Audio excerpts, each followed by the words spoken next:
Thank you, Deputy Speaker. It's been a privilege hearing the wonderful condolences that have been made by Jim's friends from not just our party but across the aisle. He was someone who left a mark in so many ways. Can I begin, first of all, by acknowledging his family? They are the ones who are hurting most of all. To Anne, their wonderful children, Sarah, Erin, Felicity and Michael, and also to the wonderful grandchildren. There are also extended family, some of whom linked to my electorate. Jim has a brother who lives in my electorate, and one of my favourite volunteers is one of his cousins, and I only recently found out that they were cousins. That they are all hurting too and will miss him deeply. It's a wonderful thing when we sit down and put pen to paper for our first speech. We get to think about who we are, what we stand for and what we hope to achieve in this place. And it's been delightful reading Jim's first speech again. I read it in preparation for my own and I've come back to it. And could I begin by his first sentence? He said this: "Mr. President, thank you very much.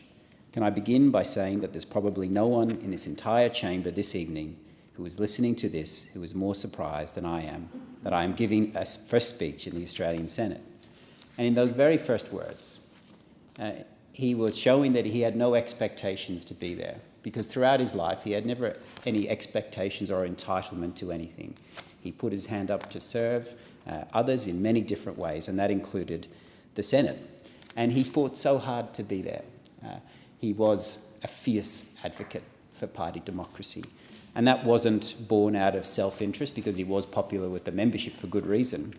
It was because Jim knew an important thing, that if you believe in a value and the Liberal Party believes in democracy, then you must practice it.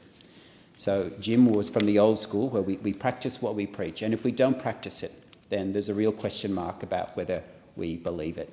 And I think he left the New South Wales division in much better shape for having been a fierce advocate for party democracy. There were many other points of his speech that I'd like to just quickly highlight. He talked about his military service and said, "Although I retired from the Army 9 years ago, my 40 years as a soldier taught me a lot about what seems applicable to parliamentary and wider social life. First, leadership is everything. Whenever we wanted to achieve real effects, even in this technology-dominated world, we still turned to the best person. As Chief of Operations in Iraq, I was at the centre of the most technically advanced headquarters in the history of war. Yet we consistently turned to people as people when we wanted to get things done. Human leadership in this age of technology has never been more important, be it in the military or in society." And we pick up a newspaper or look at our TV, and we had recently in the Parliament the first AI-generated speech. But we must never forget that despite all of the advances in technology, people is the heart of our democracy and our society. The second thing he said was that Australia brings its unique culture into its military. Blind obedience to orders or authority does not make good soldiers, nor does it make good citizens. We encourage our diggers to question every order for as long as possible, because all of us are a lot smarter than any one of us. But when the final decision is made by the boss, we expect support for that decision until the situation changes significantly.